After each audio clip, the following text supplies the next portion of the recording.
wafanyabiashara ni swala la ofisi.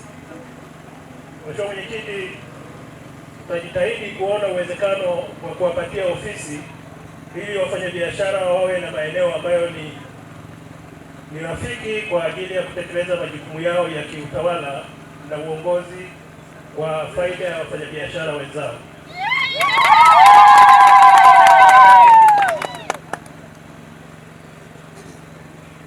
Mheshimiwa Mwenyekiti, masuala ya mikopo na ya riba nafuu,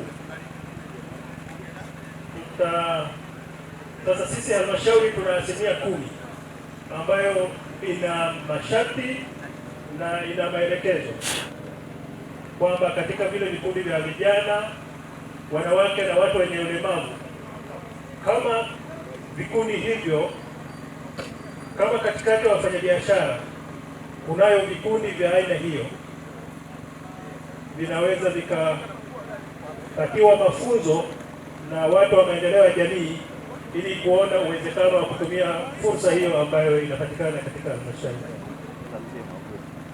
Baada ya maelezo haya mafupi, Mheshimiwa mgeni rasmi, naomba sasa nimkaribishe mwenyekiti wa halmashauri. Nimekuja tu. Sasa utaka rekodi nini? Kukaribishe na wewe. Sijapiga kitu, mimi ndo napika hapa. Piga regere na makofi jamani kwa mwenyekiti wa halmashauri. Machinga.